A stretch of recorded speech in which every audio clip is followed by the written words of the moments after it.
Christ alone, my hope is found. He is my light, my strength, my soul. Hoy vamos a estar estudiando Efesios capítulo 6, el verso 4, la parte A. Todo el verso 4 habla acerca del rol de los padres con los hijos. Ya hemos venido hablando, como les decía anteriormente, del rol del esposo, de la esposa, de los hijos, pero hoy vamos a hablar del rol de los padres. Richard Baxter dice algo que me llama poderosamente la atención. Es una verdad obvia que la mayoría de los problemas que ahora infestan o hacen presa a los seres humanos en toda la tierra tienen su fundamento o son provocados por los desórdenes y mal gobierno en las familias. Si hoy vemos una sociedad en problemas es porque es un reflejo de lo que sucede al interior de las familias. Si el caos se apodera de las familias, la sociedad será su reflejo. Pero también, sin duda alguna, las familias no están funcionando en forma correcta en la mayoría de los hogares de nuestra sociedad. Y no pueden estar funcionando bien, ya que sus miembros no están cumpliendo con los roles establecidos por el Creador del universo. Y yo quiero, eso ya lo he hablado alguna vez, pero hoy lo quiero volver a retomar. Miremos los 10 mandamientos. Jesús resumía los 10 mandamientos en solo 2. Y era amar a Dios con todo el ser, con todas sus fuerzas, con toda su alma, con todo su corazón. Y el segundo mandamiento, amar a tu prójimo como a ti mismo. Y él lo resumía en esos dos, todos los mandamientos de la ley, porque la mitad de los mandamientos de la ley de Dios se refieren a nuestra relación con Dios y la otra mitad a nuestra relación con los demás. Pero me llama poderosamente la atención que el inicio de los mandamientos de nuestra relación con nuestro prójimo se inicia con el 6º mandamiento, que es honra a tu padre y a tu madre, que fue lo que vimos cuando hablamos del mandamiento con los hijos, el rol de los hijos. ¿Y por qué les estoy nombrando esto hoy?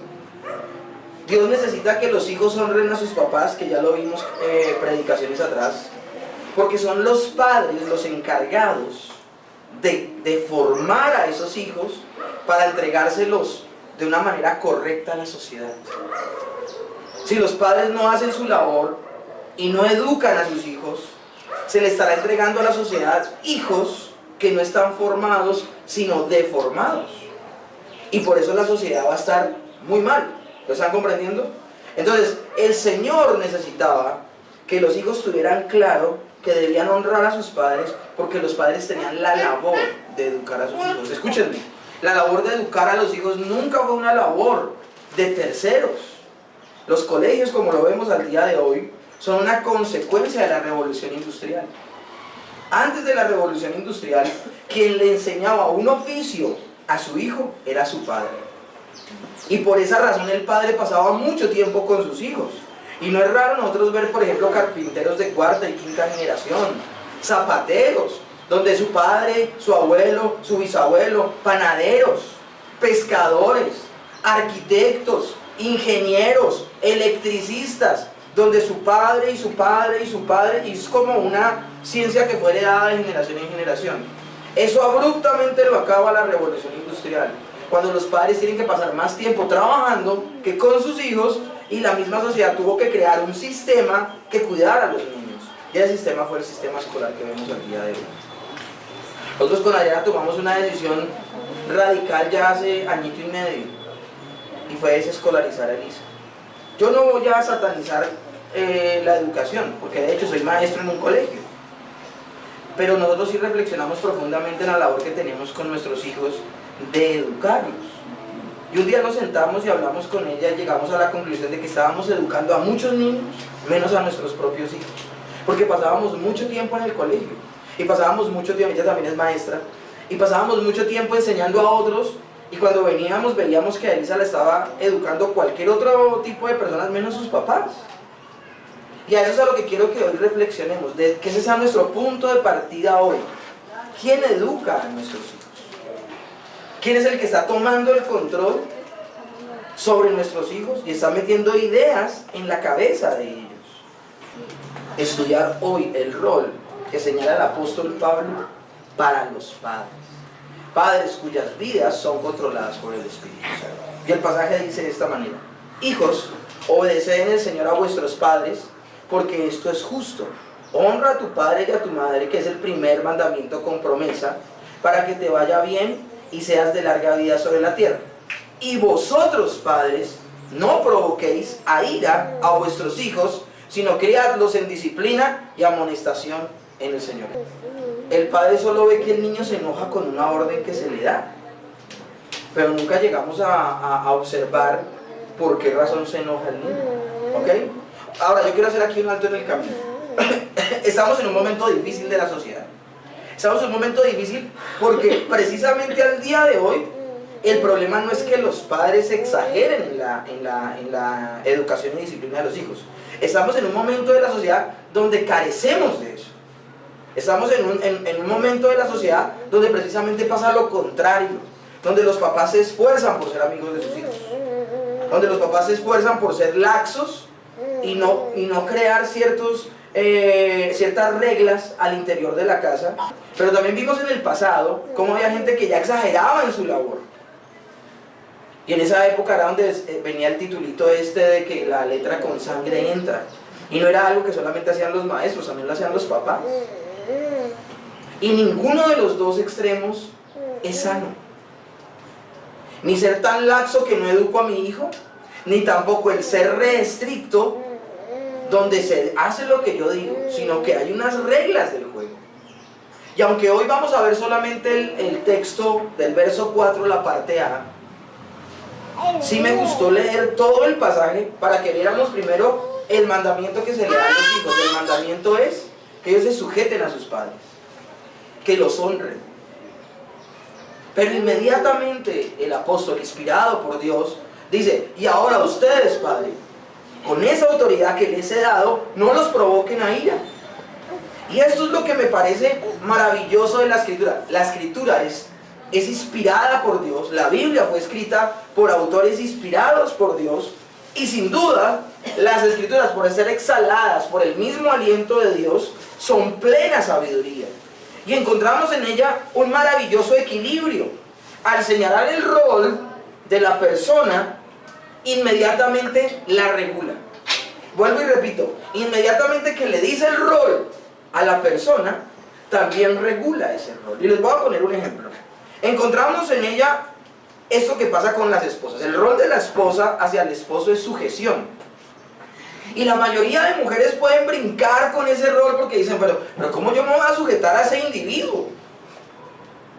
Pero miren, inmediatamente que la Escritura le dice a la mujer: sujétese, la misma Escritura le dice al esposo: amor sacrificial.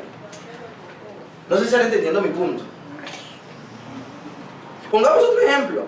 Al señalarle a los hijos obediencia y honra hacia sus padres, inmediatamente le dice a los padres: no los provoquen a ira. Juntamente, aquí a ustedes les va a sonar algo muy a Marvel, ¿no? Muy a superhéroes. Cuando el tío de Peter Parker le dice: un gran poder conlleva una gran responsabilidad. Eso es lo que hace la Escritura. La Escritura le da un gran poder al esposo. Eres cabeza del hogar. Eres el que dictamina hacia dónde va tu hogar, hacia la derecha o hacia la izquierda. Pero ten en cuenta una cosa. A ti se te va a demandar, Adriana, a ti se te va a demandar todo lo que suceda con tu hogar. Sí, tu esposa se va a sujetar a ti, pero escúchame bien, tú la tienes que amar a ella con amor sacrificial. Padres, sus hijos los deben honrar, sus hijos los deben respetar. Sí, es verdad, pero ustedes no pueden exagerar de esa autoridad. ¿Sí entienden el equilibrio que hay en las Escrituras? Las Escrituras y el mismo Señor da ciertos roles, pero también alerta a la persona que va a ejercer ese rol para que tenga en cuenta de que el mismo Señor protege a todas las personas para que nadie exceda ni use mal esos roles. Ese es el punto. La Escritura entra a señalar el rol de los padres hacia los hijos y dice: vosotros, padres, no provoquéis a ira a vuestros hijos, sino criadlos en disciplina y amonestación al Señor. La Escritura santa y precisa es dada a seres de naturaleza caída y pecaminosa aún presente en sus vidas, y el Señor tiene en cuenta eso. Así que inmediatamente que presenta los roles que tienen autoridad, equilibra dicha autoridad al accionar de estos. Y por eso es fundamental entender lo siguiente. Porque cuando yo desligo la autoridad que me es dada por las Escrituras de su objetivo, estas son utilizadas de manera incorrecta. ¿Cómo puede usar un marido su autoridad de ser cabeza en su hogar si él no conduce su hogar a Cristo? Yo me he encontrado en consejerías con maridos tan descarados que me dicen: yo a ella le prohíbo ir a la iglesia, ella se tiene que sujetar a mí, porque eso lo dice la Biblia. O sea, tan descarado como eso. O sea, él le prohíbe venir a estudiar la Biblia los domingos, pero sí exalta la Biblia en su rol. Entonces, si ven como un rol que se desvía de su propósito es nefasto. Estos son utilizados de manera incorrecta y desdibujan el propósito de dicha autoridad delegada por Dios. La autoridad del esposo con la esposa no es pisotearla, sino guiarla a la santidad. Yo les decía en esa oportunidad, si un esposo se presenta delante del pastor a hablar pestes de su esposa, eso dice más de él que de la esposa.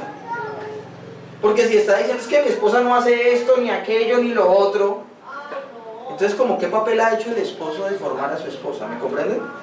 Cada vez que tú te sientas a quejarte de tus hijos, más que hablar mal de tus hijos, estás hablando mal de ti mismo. Porque entonces tú, ¿cómo has formado a tus hijos? El rol de autoridad que los padres tienen sobre los hijos no son dados para ser un dictador iracundo, ni tiránico, sino para encaminarlos a Cristo.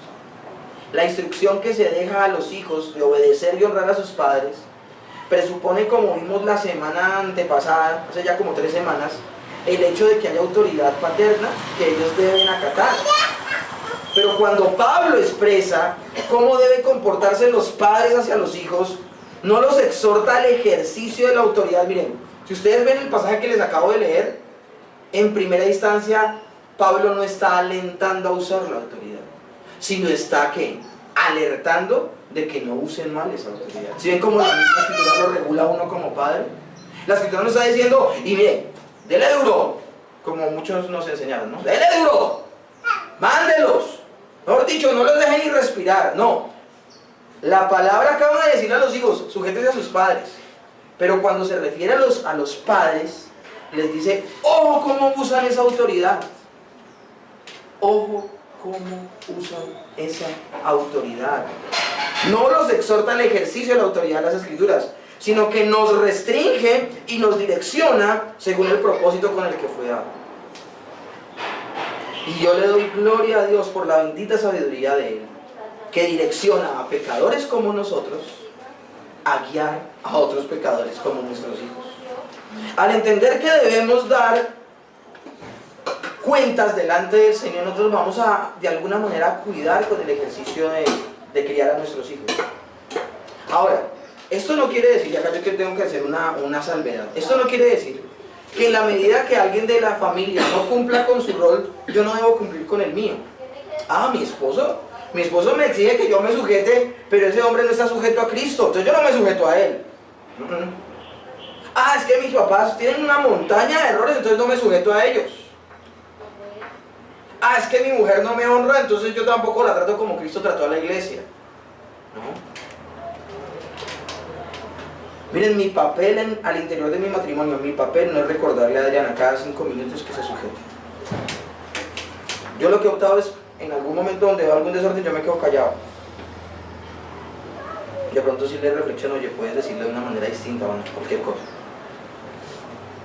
Pero yo no he sido llamado a recordarle a ella su rol, sino a ejercer el mío. ¿Y el mío cuál es? Amar de manera sacrificial a mi esposo. Esposos que se van y dicen, es que ella no se lo merece. Pues por eso. Al marido le dicen, ama a tu esposa como Cristo amó a la iglesia. Yo les pregunto, ¿la iglesia merecía el amor de Jesús? ¿Lo merecíamos? ¿Merecíamos esa entrega de Cristo por nosotros? Acuérdense que es por gracia.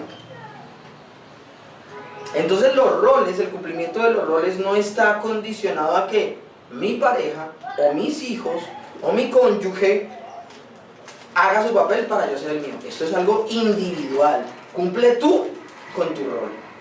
Cumple tu esposa con tu rol. Cumple tu hijo con tu rol. Cumple tú con tu rol, esposo. ¿Y por qué? Porque debemos señalar que lo que nos ha traído hasta Efesios capítulo 6 es precisamente, esto Dios me lo mostró, fue algo, mejor dicho, tremendo. Algo que nadie antes lo había entendido. Llegamos a Efesios 6 porque antes pasamos por Efesios 5.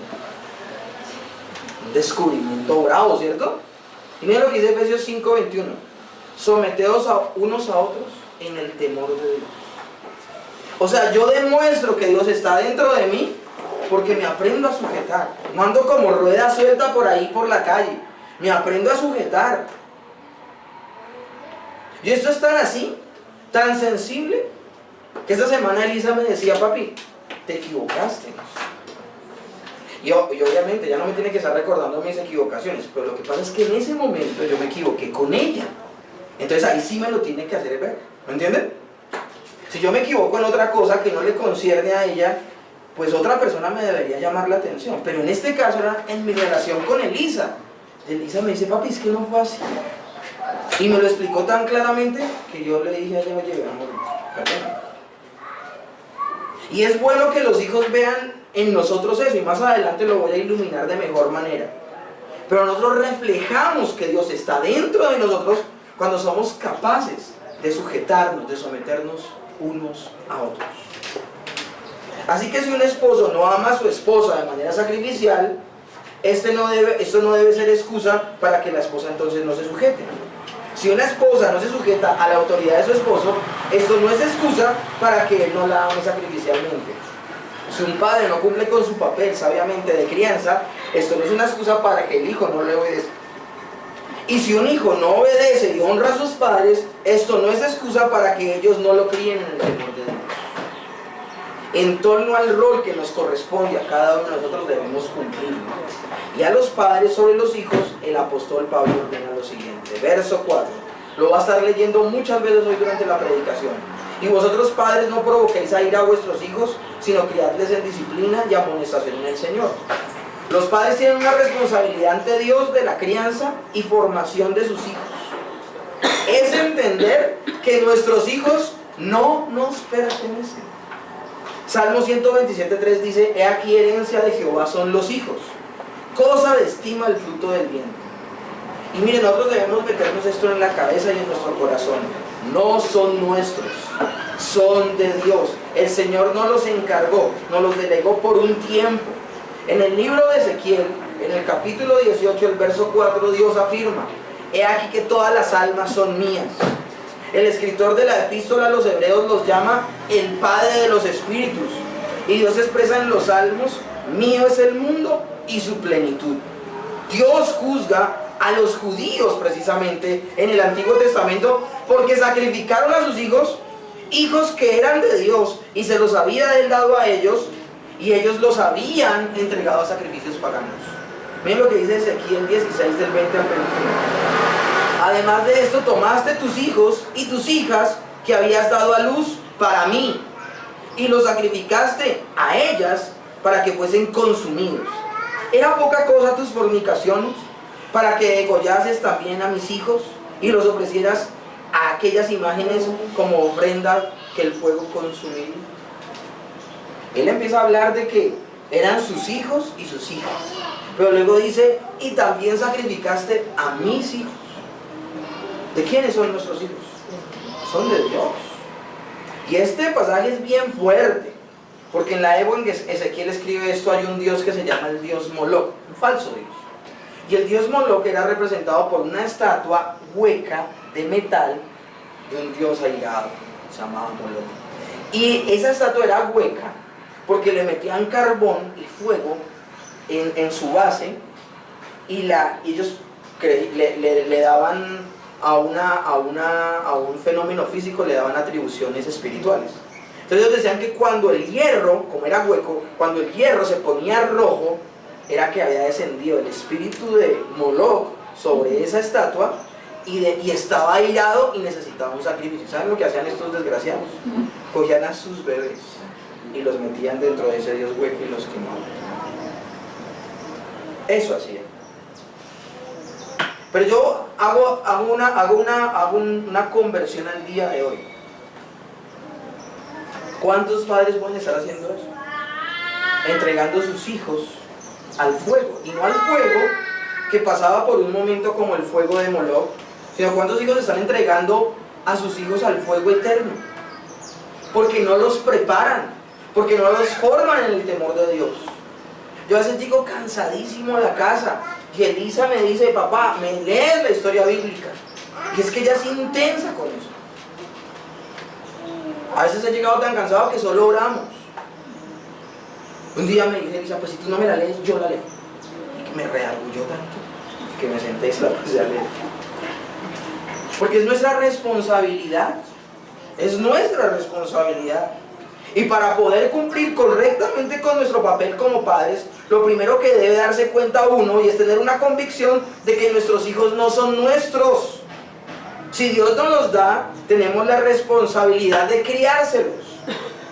Y es un principio fundamental en el rol como padre, porque desde ese instante tú y yo entendemos el objetivo de formar a nuestros hijos, y es encaminarlos a Cristo.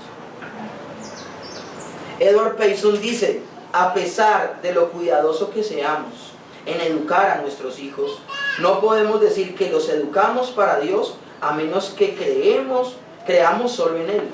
Porque si creemos que son exclusivamente nuestros, los educaremos para nosotros mismos y no para Él. Miren eso tan profundo. Si nosotros no entendemos que nuestros hijos no son nuestros sino de Dios, si creemos que son nuestros, los criaremos para nosotros. Pero cuando entendemos que nuestros hijos son de Dios, los criaremos para presentárselos a ¿quién? A Dios. Podemos decir que de aquí se desprende un segundo principio, y el segundo principio es la motivación, lo que nos impulsa a criar y a educar a nuestros hijos.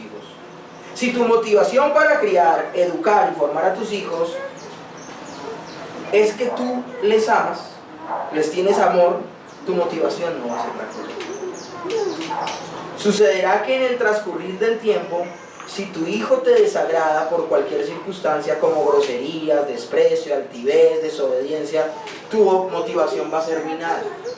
Y cuando tu motivación es minada, pues tu intensidad por cumplir esa tarea también va a menguar, ¿me entienden?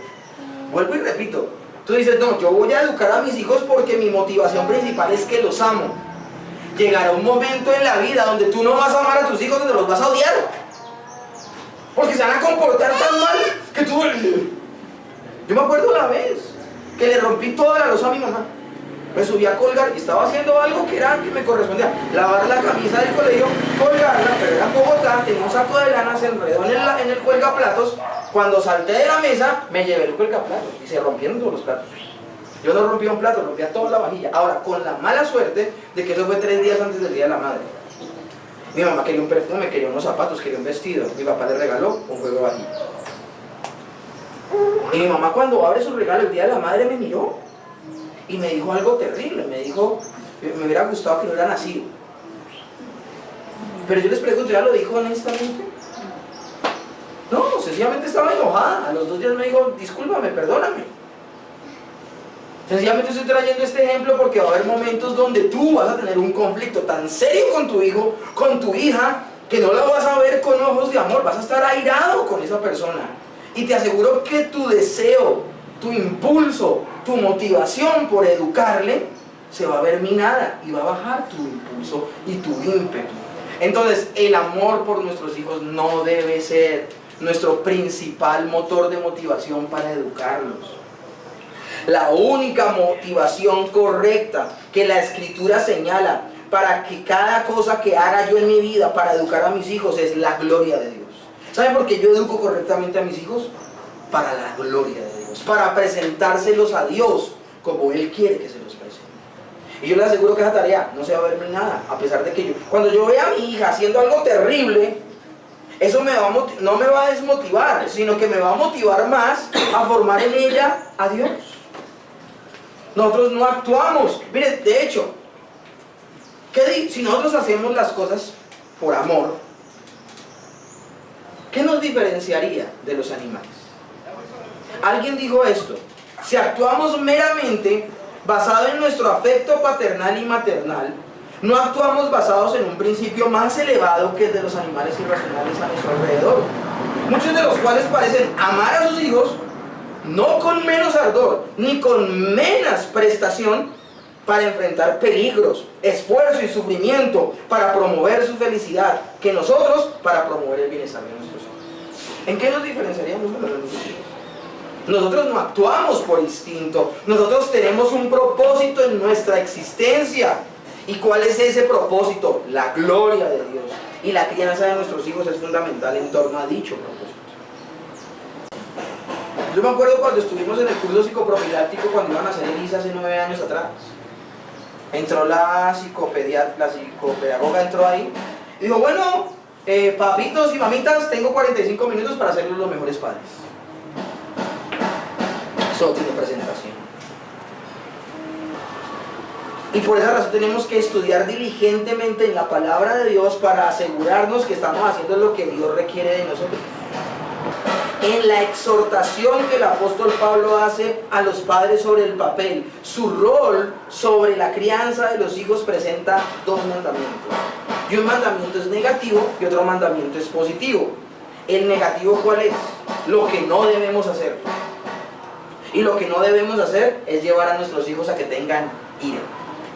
Y luego muestra un mandamiento positivo, lo que sí debemos hacer. Lo que debemos hacer es criarlos en disciplina y en amonestación al Señor. Ahora, como son 2 textos, son 2 mandamientos tan extensos, hoy solo vamos a hablar del mandamiento negativo, ¿ok? Lo que no debemos hacer. Hoy la prédica es de eso, lo que no debemos hacer. Podríamos parafrasear el texto de esta manera. Dios dice: quiero hijos disciplinados en torno a mí. Pero en ese proceso ustedes, padres, no pueden desesperarlos, desanimarlos y llevarlos a la ira. Hace como 6 meses atrás el periódico El Tiempo, en la sección de educación, da una cita alarmante en torno a esto. Y dice que los padres, hablando en masculino, la figura paterna, solo dedican 7 horas a la semana a sus hijos. Eso es una crisis. 7 horas a la semana es 1 hora diaria. Así que es importante resaltar esta exhortación que se dirige principalmente a los padres, porque ellos parecieron haber delegado a las madres esta responsabilidad, pero Dios les dirige a ellos esta responsabilidad. Ahora, esto no quiere decir que las directrices que se van a hablar acá no nos sirvan a ambos, tanto a papás como a mamás, pero los papás deben entender que ellos, antes que las madres, son responsables ante Dios de la formación y crianza de sus hijos. Pero también yo quiero que entendamos algo. Decir lo que está diciendo el apóstol Pablo en la época que lo dijo no era fácil. Ustedes saben que el evangelio fue un mensaje que de alguna manera fue transgresor, porque transgredía la cultura, el status quo en ese momento. Cuando la palabra de Dios dice que traten como vaso frágil a la mujer, cuando la palabra dice que amen a su esposa como Cristo amó a la iglesia, ¿en qué momento lo dijo el Señor? ¿En qué momento Pablo lo escribe? En un momento donde la mujer es ¿qué? Vilipendiada, donde la mujer no tiene derechos, donde la mujer es como un objeto, ¿se acuerdan? Entonces yo quiero que hoy hagamos un trasfondo histórico y nos demos cuenta en qué momento Pablo le dice a los padres: oiga, padres, tengan cuidado de cómo tratan a sus hijos. ¿En qué momento histórico? Y yo quiero recordarles una cosa: los derechos universales del niño no tienen ni 100 años. ¿Ustedes han visto los derechos del niño, no? Yo quiero que a mí me quieran, ¿se acuerdan? Los derechos universales de los niños no tienen ni 100 años. O sea que ¿en qué momento Pablo, que esto fue escrito hace casi 2000 años atrás, ¿en qué momento Pablo escribe? ¿En qué momento histórico? En la sociedad grecorromana del siglo I, los padres eran la figura paterna masculina, tenían un absoluto control y soberanía sobre sus hijos. Quiero leerles algo que vi en un libro. En los días del apóstol Pablo, el padre tenía completa autoridad sobre su familia. Por ejemplo, cuando en una familia romana nació un bebé, se le ponía frente al padre. Si éste lo alzaba, significaba que lo aceptaba. en el hogar. Pero si no lo alzaba significaba que el hijo era rechazado, podía ser vendido, regalado o aún dejado a morir a la intemperie. Miren lo que dice una carta del siglo I, encontrada. En una carta escrita en el año 1 a.C. por un hombre llamado Hilarión a su esposa, allí dice lo siguiente: saludos cordiales, mira que todavía seguimos aquí en Alejandría. No te preocupes si al regresar todos los demás yo me quedé en Alejandría. Te ruego y te encarezco que cuides del niño pequeño, y tan pronto recibas salario te lo enviaré. En caso de que hayas tenido suerte y estés esperando otro hijo, si es varón, déjalo vivir. Si es niña, déjala expuesta a los elementos. ¿Saben qué es dejarla expuesta a los elementos? O sea, la intemperie, que se muera. Y está escribiendo de lo más normal. ¿Están viendo? Papiros Oxirrincos 4744. Y también Séneca, un estadista de renombre en Roma durante el tiempo de Pablo, escribió esto: degollamos a los bueyes indómitos, estrangulamos a los perros rabiosos, clavamos con cuchillos a las vacas enfermas, y a los niños que nacen débiles o deformados los ahogamos. ¿Están entendiendo en qué momento histórico está diciendo Pablo esto? En un momento donde los niños no tienen ninguna garantía social. Ahora, no estoy diciendo que todas las familias se comportaban así, pero esto era legal. Este comportamiento era legal. Señala cuáles eran las prácticas de esa época. Así que podríamos decir que el niño carecía de derechos y protección en la sociedad romana con respecto a la figura paterna. El papá puede hacer literalmente lo que se le dé la gana con los hijos. Así que las palabras de Pablo generarían un revuelo, porque lo que está diciendo es que los padres tenían límites al ejercer su autoridad. Esto es vital resaltarlo, porque en estas épocas de la iglesia a veces no se diferencia tanto la cosa. Si el padre tiene autoridad sobre los hijos, es más, tiene la responsabilidad de criarlos, de formarlos y de educarlos, dicha labor es llevada al punto de desesperar a veces a los hijos. Y es a eso a lo que se refiere. A veces desesperamos a nuestros hijos en esa labor. ¿Ustedes han escuchado el término cantaleta? Creo que todos lo hemos escuchado. El pasaje paralelo de Efesios es Colosenses, y esto enriquece el pasaje. Colosenses 3:21 dice: padres, no exasperéis a vuestros hijos para que no se desalienten. ¿Y qué es llevar a ira? Llevar a ira a nuestros hijos es exasperarlos, irritarlos, hacerlos enardecer de rabia, llenarlos de resentimiento. ¿Y cuál va a ser el resultado de eso? El desánimo, el desaliento, la depresión, lo cual se convierte en una barrera en el proceso de formación y de madurez. Todos los padres asumimos que cuando tengamos nuestros hijos, de manera natural sabremos cómo guiarlos, cómo debemos comportarnos con ellos, pero eso no es así. Pensamos: fui hijo, recibí los errores que cometieron mis padres y no los cometeré con mis hijos nuevamente, no los repetiré. Pero fijo, si no contamos con el auxilio y la ayuda del Espíritu Santo, vamos a caer en los mismos errores. Por eso este sermón no es un sermón para gente incrédula. Este sermón es para creyentes, porque yo les voy a hablar aquí de cosas que una persona incrédula las escucha y le va a rayar en la cabeza. Entonces, no puede ser posible. Estoy hablándole a creyentes que tienen el Espíritu Santo, y que por tener el Espíritu Santo nos sujetamos unos a otros. Un padre debe prepararse para ejercer dicha labor y función, y debemos seguir creciendo en sabiduría en torno a esa labor.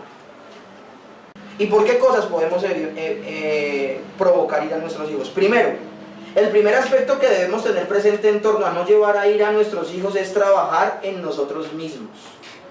Nuestros hijos deben ver en nosotros coherencia.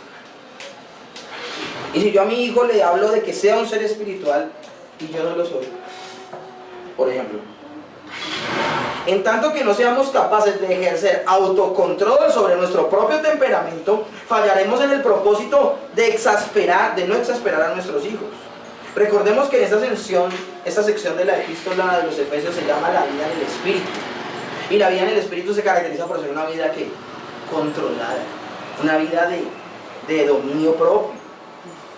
Uno de los mayores errores que cometemos los padres es ejercer la disciplina, la corrección, estando con rabia y ofuscados. O sea, si ustedes quieren sacar de su lista de cosas, 1, nunca ejerzan disciplina en ira, estando enojados, esperen que se les vaya. Segundo, nunca se burlen de sus hijos, porque a veces con la ira uno empieza a remedarlos, imitarles la voz, uno empieza a subestimarlos, a burlarse de lo que ellos están haciendo. Nada de eso yo lo puedo hacer, y todo eso es producto de ejercer la disciplina ¿con qué? Con ira. Porque la ira nubla el entendimiento y no nos permite. A veces lo que hay que hacer es parar, decirle, por ejemplo, a Elisa, y le digo, Elisa, luego hablamos. Pero papá, no, luego hablamos. A veces yo hasta interrumpo la conversación con ella porque si yo no voy a tolerarla y voy a decir una brutalidad, yo mejor prefiero guardar silencio, irme, echarme agüita y ya cuando se me ha bajado ahí sí hablar. ¿Me comprenden? Cuando nosotros disciplinamos en ira, eso no es ni disciplina ni tampoco va a formar a los hijos, y lo más probable es que vamos a ser injustos. No podemos corregir ni disciplinar con una mente caliente ni enardecida. Segundo, no podemos ser volubles, variables en torno a la formación de nuestros hijos. Oiga, qué cosa tan terrible es cuando yo no soy clara con mi hijo o con mi hija. Hágame esto, o mejor no me lo haga. Y luego, ¿y por qué no lo hizo? Pues que tú me dijiste que no lo hiciera. No, asuma. No, ellos no tienen que asumir. Yo tengo que ser objetivo. Si le digo hágalo, que lo haga. Pero si luego le digo no lo haga, yo no tengo que esperar que él lo haga porque es que estoy herido. ¿Sí están entendiendo lo desacertados que somos cuando actuamos en ira? Yo debo crear una imagen clara en mis hijos para que me sigan. Un día nos levantamos muy amables e indulgentes, permitiéndole a nuestros hijos que hagan lo que quieran. Y al día siguiente nos levantamos enojados, estallamos en ira por todo lo que hacen, aún lo más insignificante. Eso crea desconcierto en el pensamiento de nuestros hijos. Ellos lo primero que van a pensar es, bueno, ¿qué puedo hacer? ¿Qué no puedo hacer? No puedo confiar en mi mamá, mi papá y mi mamá son bipolares. Esto crea una posición de desconcierto en nuestros hijos y los llena de resentimiento, de desaliento y confusión. Una responsabilidad, no es si me parece, una responsabilidad como padres que nosotros debemos ser claros, no subjetivos. No es que traté de decir, los papás no tratan de decir, los papás dicen. Y esto no es de que seamos hombres o mujeres, es que las mujeres somos subjetivas. No, con los hijos no podemos ser subjetivos, tenemos que ser ¿qué? Objetivos. Si se puede, no se puede, haga, no haga. Tercero, no podemos ser inconsecuentes en torno a lo que somos. Muchas veces castigamos y disciplinamos a nuestros hijos por cosas que nosotros no hacemos o hacemos. Le decimos al niño, no mienta, y lo castigo porque miente, pero yo estoy mintiendo. Oigan, nuestros actos gritan más fuerte que nuestras palabras. El doctor Martin Lloyd-Jones decía, el padre que hace una cosa hoy y lo opuesto mañana no puede aplicar una disciplina sana. Tiene que ser sistemáticamente constante, no solo en las reacciones, sino también en la conducta. Tiene que haber una modalidad constante en la vida del padre, porque el hijo está siempre mirando y observando, pero si observa que la conducta de su padre es imprevisible y que él mismo hace cosas que prohíbe a su hijo que haga, tampoco puede esperar que sea beneficioso aplicar la disciplina. No digas malas palabras, y yo soy una persona que se caracteriza por decir malas palabras, o sea, terrible. No mientas y miento, sé amable y soy re brusco yo. Cuando caigamos en cuenta de que esta acción es errada, debemos decirle a nuestro hijo, está mal lo que haces, pero también está mal cuando yo lo hice y voy a cambiar, y reconocer delante de él que fallé, antes que quitarme autoridad sobre él, me la va a dar. Pero lastimosamente hay padres que nunca le han pedido perdón a sus hijos en algún momento de su formación, y es porque son tan orgullosos y fallan en su papel. Miren, con los niños no nos quedemos callados. A veces es tan evidente el error de nuestra parte y somos tan orgullosos que no le decimos nada, sino nos quedamos callados. Ese silencio mata la formación de tus hijos. Tú tienes que decirle al niño, mira, me equivoqué. Y no solo con los hijos, con el cónyuge, con tus padres. El silencio mata relaciones. Si tú reconoces que en algo fallaste, hombre, exteriorízalo y dilo.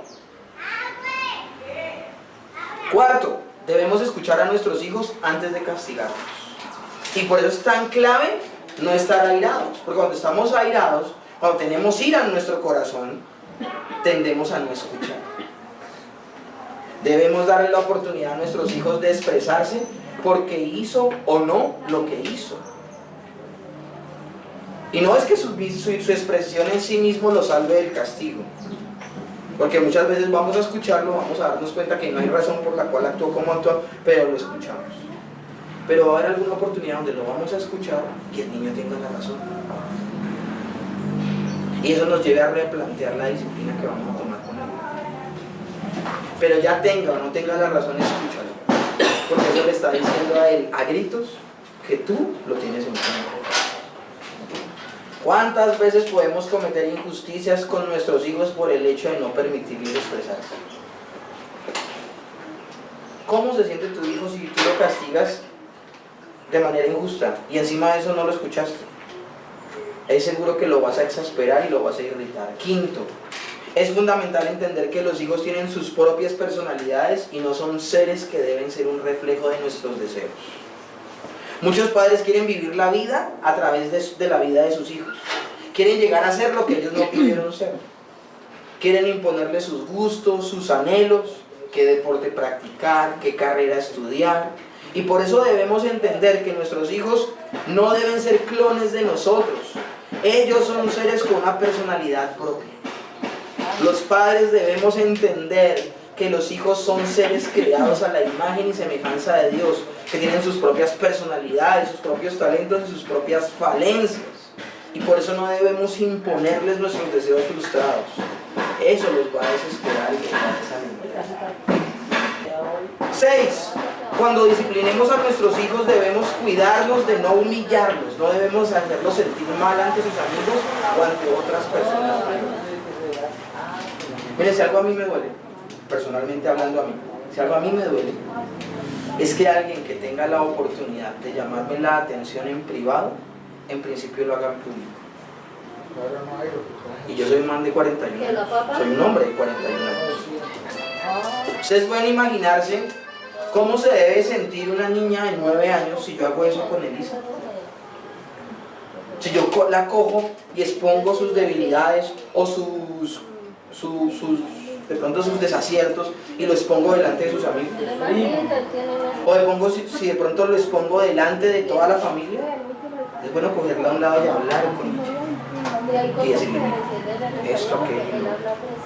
¿Saben? Nosotros hablamos mucho de la fidelidad entre el hombre y la mujer, entre los cónyuges. Pero ¿y qué de la fidelidad con nuestros hijos? Eso es ser fiel con mi hijo, no exponerlo. Alguna vez le escuchaba a una amiga del colegio que es psicóloga, una compañera de trabajo, ella me decía, la peor desnudez no es la física, la peor desnudez es la del alma. Cuando cogen tu alma y la desnudan en frente de todo el mundo. Entonces yo tengo que tener cuidado. Hay padres que creen que así muestran su autoridad, castigando a sus hijos en público. Y eso lo que va a crear en los niños es resentimiento.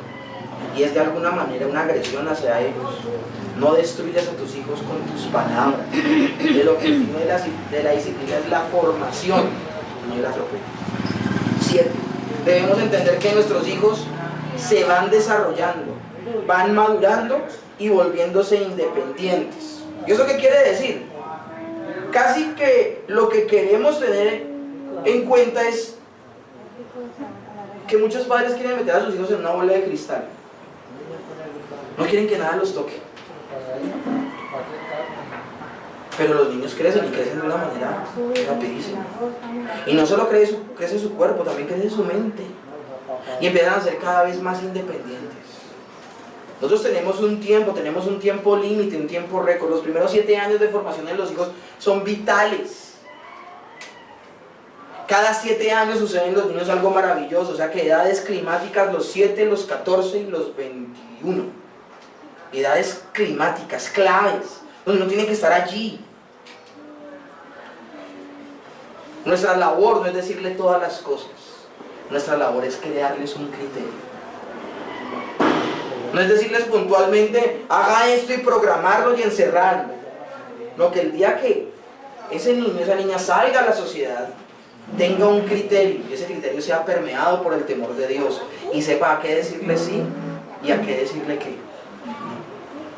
William Hendrickson decía, cierta cantidad de riesgo es necesaria para el desarrollo moral y espiritual de nuestros hijos. Si el pájaro permanece en la seguridad de su nido, jamás aprende a volar. Y por esa razón es importante que los niños en algún momento tengan contacto con la vida social general. La otra vez, en el conjunto, Elisa ya consiguió amigas, en donde vivimos, tiene amigas. Y como las casas quedan tan pegadas, uno estando acostado en la cama ahí en la habitación, nosotros escuchamos las conversaciones que hacían allá abajo. Y llegó una niña diciéndole, ay, ¿tú de quién estás enamorada? Y ya tienes novio y no sé qué. Y Elisa guardaba silencio, porque ya no está acostumbrada a esos temas. Entonces yo salgo corriendo y la entro. No. Poco a poco ella ha aprendido que no es la edad para hablar de ese tipo de cosas. Y aún ella es la que le dice a sus amiguitas, las invita a hablar de otras cosas. Es importante eso. Es importante eso. ¿Cómo va a volar el ave si no sale de su nido? Y a mí me llama la atención eso. Eso es crecer y debemos darle esa oportunidad. Si la mantenemos metida en una cápsula, los niños tarde o temprano se van a dar cuenta que hay un mundo afuera. Y lo que nunca hicieron, luego se van a desenfrenar. Ya acá yo no estoy hablando de que ella se desenfrene, estoy hablando sencillamente de que creen un criterio. La actitud sobreprotectora de nosotros como padres tiende a privar a los niños de confianza. Nosotros debemos comprender que, hombre, qué cosa más maravillosa es que ella tenga confianza en lo que cree y lo pueda expresar. ¿Y cómo lo va a hacer si siempre está solo con los papás? Lo va a hacer es con sus amigos. 8. No debemos tener expresiones de favoritismo entre uno y otro hijo. O sea, nosotros no debemos hacer acepción de personas con nuestros hijos. Jacob cometió este error con sus hijos al preferir a José por encima de todos sus otros hijos y las consecuencias fueron nefastas. Muchas veces los mismos padres hacen esta clase de comportamiento de forma inconsciente. Puede ser porque uno de los hijos demanda más atención que los otros, pero los demás hijos también van a percibir eso y no lo van a percibir de manera muy correcta. Y uno debe hacer sentir a sus hijos de manera especial a todos. Elisa, por ejemplo, tiene la costumbre de tocar mi lunar. Y la otra vez Mateo me estaba tocando el lunar. Y Elisa me dijo, ¡ah! Eso sí no, papá. Ese es mi lunar. Y el niño se quedó así mirando y me pidió el lunar que tengo acá y empezó a coger ese lunar. Yo le dije, entonces ese es el de Mateo. Entonces Mateo acá y Elisa acá. Y se le da el lugar a cada uno de ellos. Pero ni favoritismo, ni preferencias, sino a cada uno se le da por igual el mismo amor. No comparemos a nuestros hijos, no coloquemos como ejemplo al uno sobre el otro, no hagamos ese mal. 9. Debemos entender que dicha labor, la labor de formar, es una labor de 24 horas al día. Esta semana Adriana me trajo el niño a las 6:30 de la mañana, así me lo puso ahí, con los ojos así. Y yo abracé a Mateo, yo dije, yo lo pedí, yo se lo rogué al Señor, yo estuve allí cuando se hizo. Y me levanté. En la terapia, ¿no? La terapia. O sea, nadie me lo dio, o sea, como la película no se aceptan devoluciones. Es una cuestión de 24 horas al día. Si hay un momento que yo disfruto especial con Elisa en particular, de pronto Mateo todavía no tiene edad para eso, pero si hay un momento que Elisa y yo disfrutamos, es cuando comemos juntos.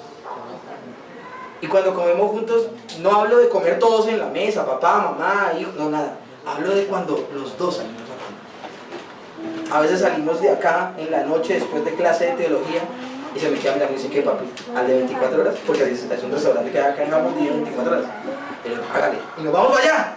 Y es un momento maravilloso que compartimos juntos.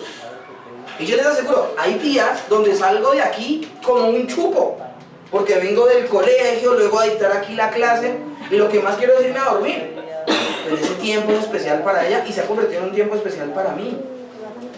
El tiempo de formación de nuestros hijos es de todo el tiempo, es full time, todo el tiempo. En ese tiempo que estaba de vacaciones, Mateo ha tenido la oportunidad de estar más tiempo con su papá y el afecto que se ha formado de él conmigo es impresionante. Esta semana sucedió un accidente, un desafortunado accidente, se pegó en la cabeza, se lastimó la cabecita. Y tuve la oportunidad de estarlo consolando y por primera vez mientras lo consolaba se quedó dormido conmigo y fue algo maravilloso.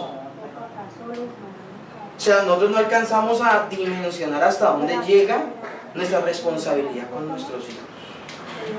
Yo cuando era soltero, y aún cuando me casé, yo no permitía que nadie me tocara ni el sueño ni la comida. Nacieron mis hijos y lo primero que me tocaron fue el sueño y la comida. Aún casado con Adriana, eso por más románticos que eran, esa es mi presa de... Déjate, mujer. Pero nació Elisa. Elisa es muy generosa, le quita el cuerito y me lo entrega a mí y ya se come pollo. Tranquilos que esto lo voy a editar. Es una labor de 24 horas al día. Un padre que no dedica a su hijo tiempo necesario y diario, sin lugar a dudas ha olvidado su responsabilidad. Qué terrible es la ausencia de los padres en la vida de sus hijos. Martin Lloyd Jones decía, los padres pensarán tanto en la educación de sus hijos como lo hacen en el cuidado de sus animales y flores. La situación sería muy diferente si lo viéramos de esa manera. Miren, en esta época hay gente que le dedica más tiempo a una profesión, más tiempo al cuidado de su carro, más tiempo al cuidado de una mascota o de un jardín que al tiempo con sus hijos. Eso es lo que habla la palabra cuando dice que se perderá el amor natural. Ahora, padres, decimos, si prometes algo, cúmplelo. Y yo no creo que en eso nos vamos a detener mucho tiempo. Si yo le prometo algo a mis hijos, ¿qué tengo que hacer? Cumplírselo, o si no, no lo prometas. 11. Tu papel no es ser un hipercrítico de tu hijo. Todo lo criticas. No, eso lo hiciste mal. Esto, no, terrible. Yo trato de cuando le pongo a hacer algo a Elisa, yo exalto lo que hizo bien, antes de hablarle de pronto de algo que tiene que mejorar. Pero si yo entro a hablarle de lo que hizo mal, y es algo vicioso, va a afectarlo negativamente al niño, a la niña. Vuelvo y les pongo mi ejemplo. A mí no me gusta. O sea, si yo en una tarea me esfuerzo por hacerla, y luego llega alguien y me dice, no, pero es que en esto está pésimo esto. Miren, eso aún a nivel pedagógico no está bien. Y se los hablo como maestro. A nivel pedagógico yo primero debo exaltar lo que se hizo bien y luego retomar lo que se puede mejorar. Y hablarlo en términos de mejora, no se hizo mal.